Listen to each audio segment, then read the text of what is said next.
Jesus, bitch! Woo!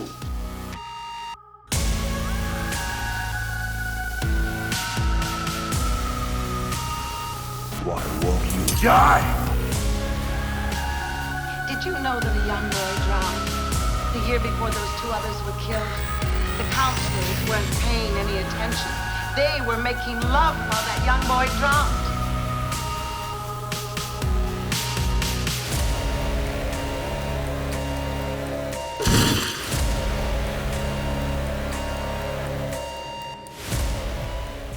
His name was Jason.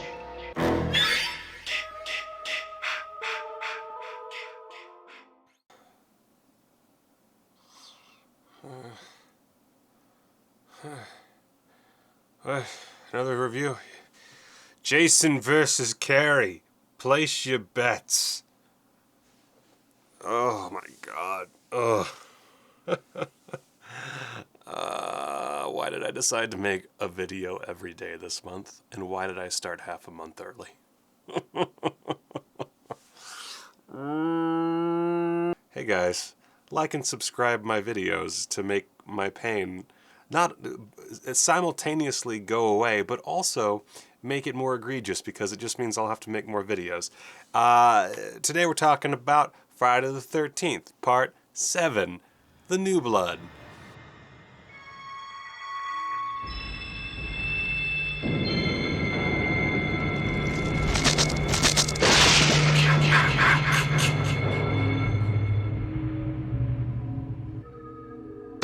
I'm wearing my McDonald's t-shirt I got once, because my Friday the 13th t-shirt smells like, my horror t-shirt, my slasher t-shirt smells like rotten assholes on a summer day. And I don't know where my other Friday the 13th t-shirts are, because I have a lot of t-shirts, and most of them are in piles in like a space above my... None of you care about this. Why am I even saying all of it? Is it because I'm slowly being defeated by my own hubris? Perhaps. Let's talk about the movie. How about that? Great asshole. After the reasonable, although perhaps not groundbreaking success of Part 6, the Friday the 13th franchise decided to inject some new blood into the series. You know Michael. He probably got pulled over for drunk driving and spent the night in jail. Our borderline heroic antagonist was already a zombie, so why not introduce a little psychic energy into the mix? Enter Tina Shepard, perhaps the most notable enemy of Jason outside of Tommy Jarvis, in a film that's equal parts censored into oblivion and dope as hell.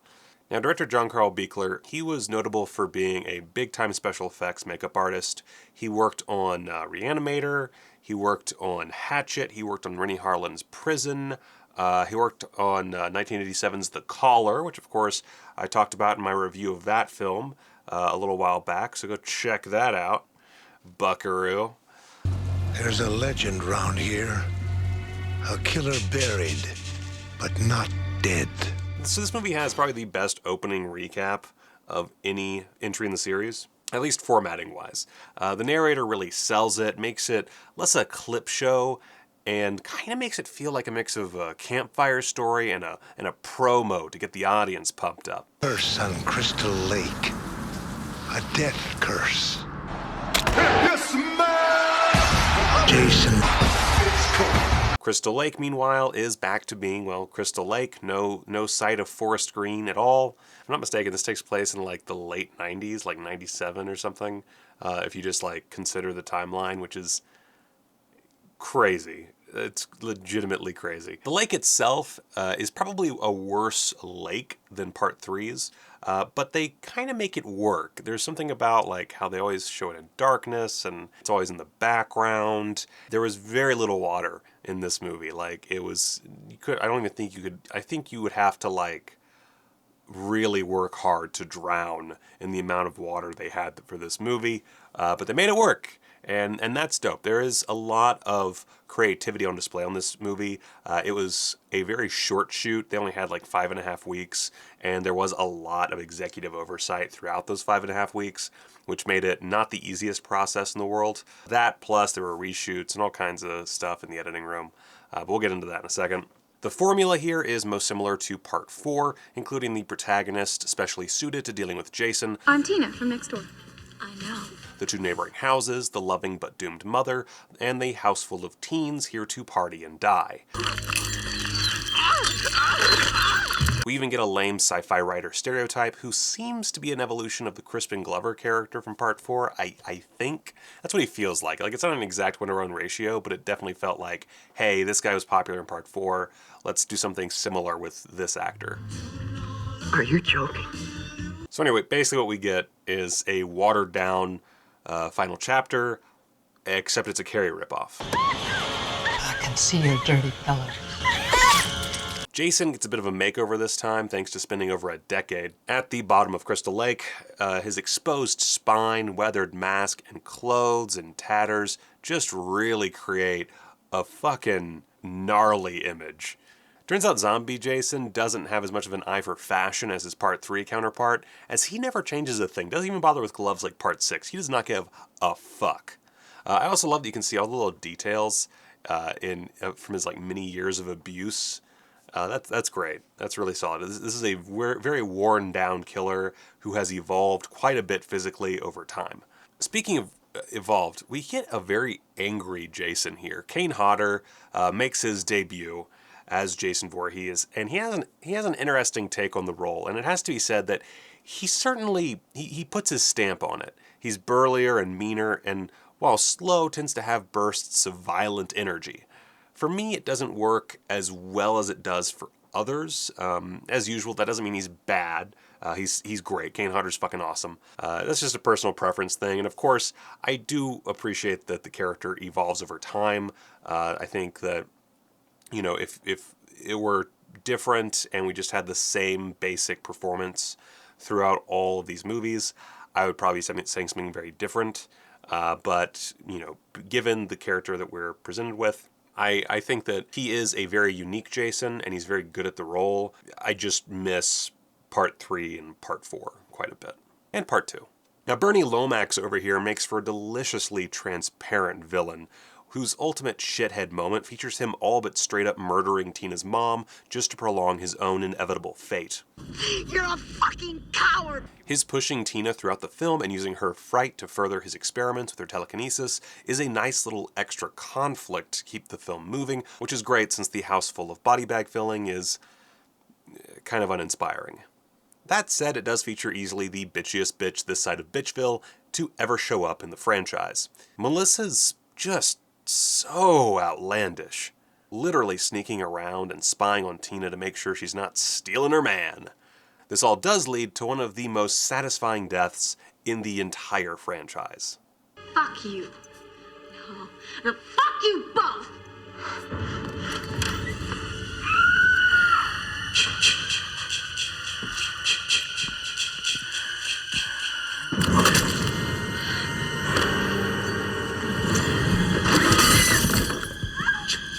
Play it again, Sam. Ooh, edit in the VHS footage.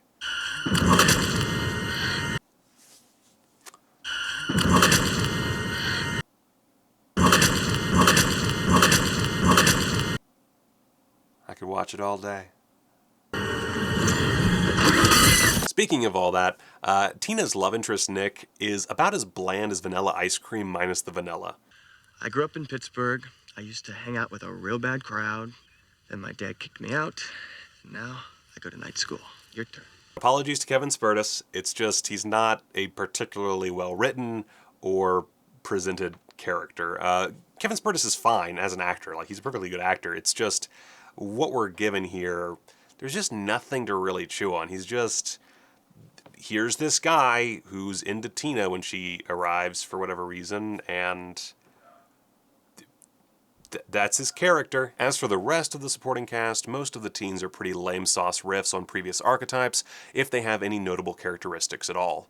Although Maddie's makeover subplot is pretty solid, even if the original version presented in the slashed scenes looks much more narratively satisfying. Where are you?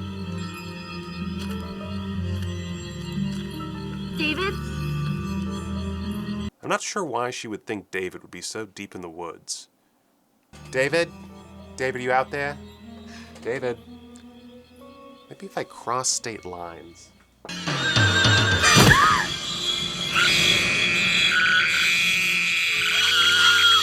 Great scream. That MVC material right there.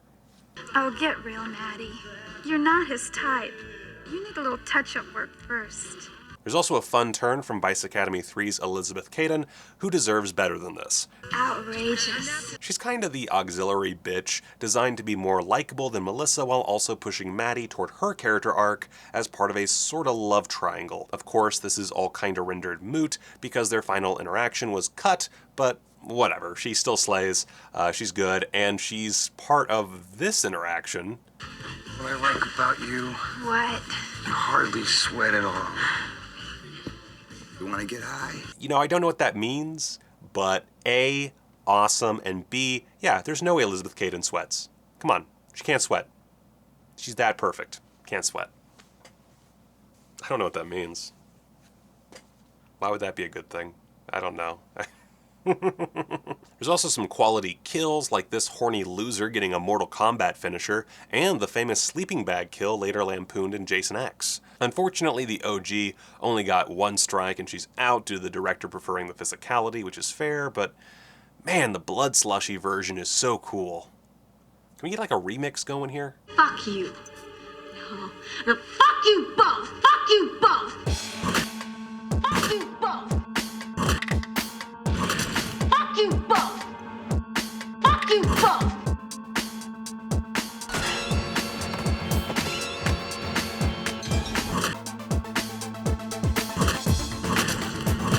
There are actually a ton of pretty brutal kills in this entry, helped along by Kane Hodder's really viscerally brutal Jason. It's too bad a lot of them get noticeably chopped up, almost to an absurd point.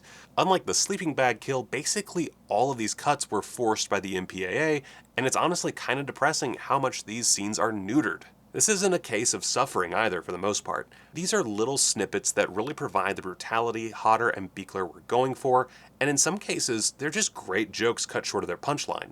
The party horn death does work, but if we had like a half second more, the gag would work so much better. Unfortunately, the MPAA doesn't care if your movie works. There's also this head-crushing death, which comes right before that gag, and, you know, on the one hand, I can understand why it might be a little too much, but like, they did a great job turning this guy's head from like a head into a raisin. And I'm legitimately sad that that got cut and that the only version we can see is this kind of shitty VHS, because it's glorious. Like, that's some good shit. The axe death is another one where, like, you know, the version in the film just doesn't have the same impact, and there's no like additional suffering or anything. You see that effect later in the film when they show the corpse. You just don't see it in like motion, and it's such a weird cut, and it's so frustrating because it's those little things that really start to dampen this whole experience. It's similar to like, I mean, there are scenes cut from the film, little lines of dialogue that add as well, and it seems like, you know, this could have been a much weirder, more brutal film.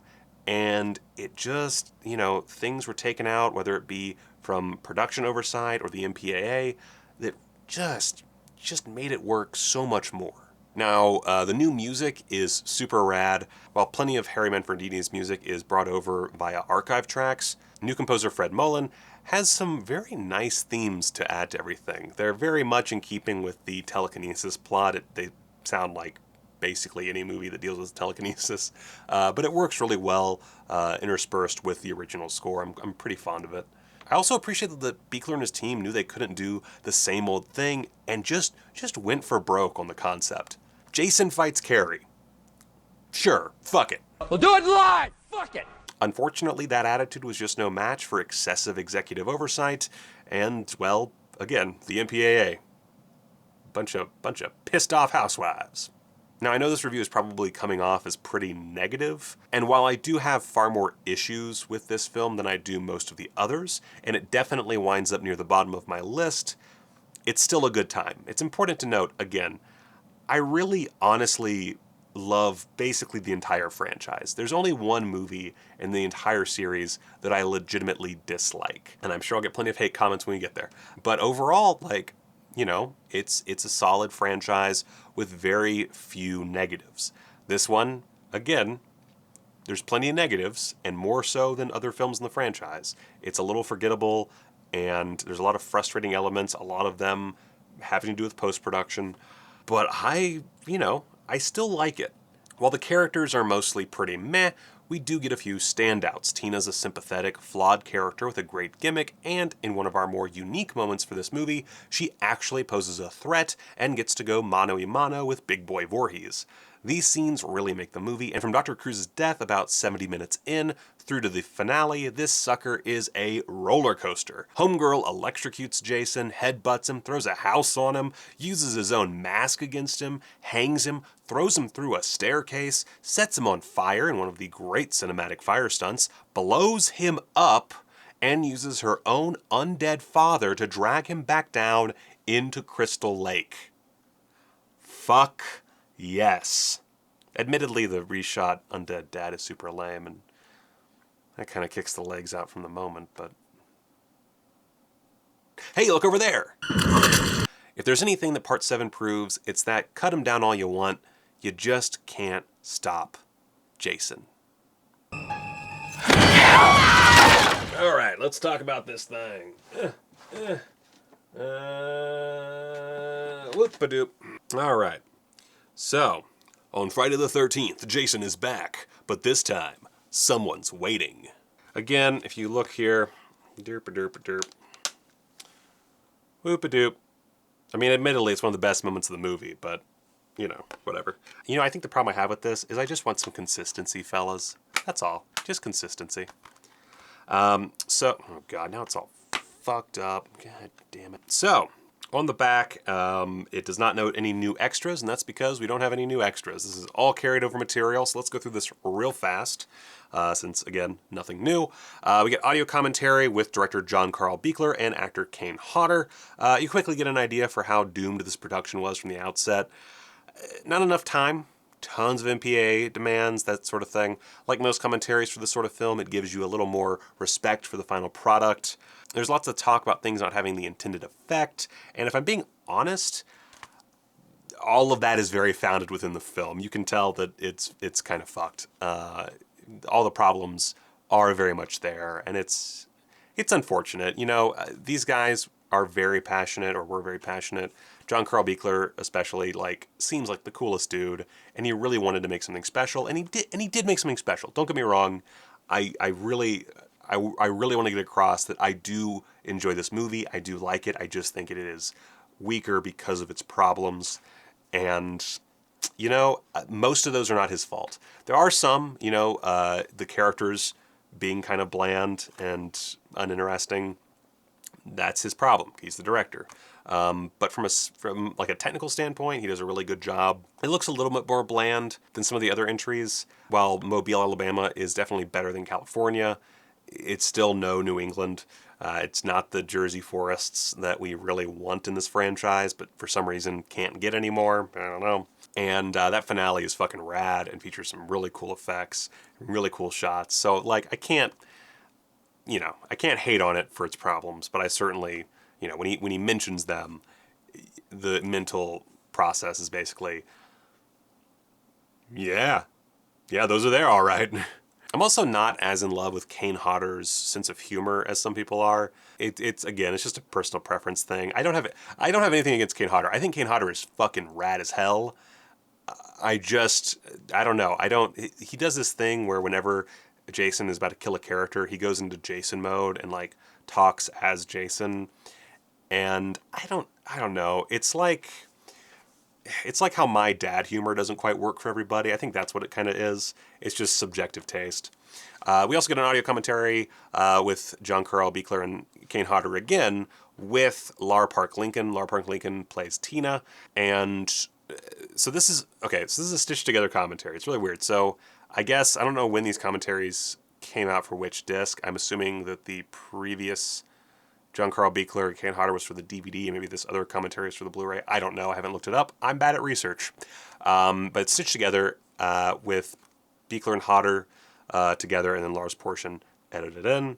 And, it's one of the better stitch jobs I've listened to. I didn't go all the way through, but I listened to a fair amount, and, it was pretty good. It flowed nicely. Lar is interesting to listen to. I kind of laugh a bit when people talk about telekinesis in a serious way. We'll get to that in a second. Jason's Destroyer, The Making of Friday the 13th Part 7, is 15 minutes. It's your standard issue behind the scenes featurette, and it's pretty good. It goes into some of the problems, some of the issues with one of the effects, for example, with Elizabeth Caton's character and why they had to reshoot that. Things like that. It's a very enjoyable little featurette. Mind Over Matter, The Truth About Telekinesis, is 7 minutes, and it's certainly about telekinesis. It features one of the guys behind the case that was developed into the film The Entity, and a psychic guy who makes his money being a psychic. It's cool. I don't know, it just comes off as self-serious nonsense. But hey, to each their own. I just think it's stupid. Makeover by Maddie, Need a Little Touch-Up Work My Ass, is a 2-minute featurette, basically just spun out of Maddie's really super great line from the movie. Need a little touch-up work my ass. Deanna Barrows and Elizabeth Caton get makeovers together. It's silly and stupid, and, might be fun for you, I guess. By the way, Elizabeth Caton and Diana Barrows as well, but both of them have aged really well. Good on them. This is, again, this is from like 2009, but still, like, even for 2009, they look great. Slash scenes this time around is 15 minutes. You get an introduction by the director. Some of the cuts make sense, some don't. It just depends. I think most of them are unwarranted. You can tell some of them were also just timing stuff, but I feel like a lot of this could have been left in, and the movie would be much better with it. And some of them are just confounding. Like when you see the full party horn shot or the full axe shot, it's like, what was the big deal, guys? Come on. It's probably also the worst tape used in one of these slashed scenes bits. It looks pretty grody. Like, it's hard to see sometimes what's going on, and that makes it all the more tragic. Beyond that, you get a Fango article, theatrical trailer, TV spot, and stills galleries. So, regarding the video quality, this one's perfectly good. It's an old transfer, and while work has been done on all of the transfers in this set to some degree, for example, Part 6 looks much more cleaner, more colorful, I can't really detect any noticeable difference here. I'm sure there is some. Again, I just don't have the reference material. I'm working primarily on memory with these things, and like sometimes going to Blu-ray.com to look at stills. Yeah, I don't know. It looks good.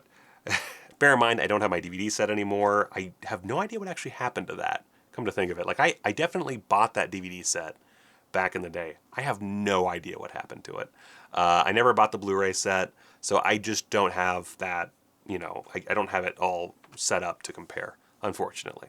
Now, something I did not mention earlier on account of a lack of reference material, and this concerns the whole set, the aspect ratios for parts 1, 2, and then 4 through 10 are slightly wider than previous Blu-ray releases. The films were shot in 1:85:1, but they were presented on at least the old Blu-rays. I didn't see anything about the old DVDs, so I assume it's just the old Blu-rays. But they were presented in 1:78:1, which basically just means that they were reformatted to fit 16:9 TVs. When you watch them, you'll notice there's little bars, little like slight black bars on the top and bottom because, again, wider image. Oh, and there's a few other updates on this set. When I reviewed Part 2, I didn't notice this fucking weird transition.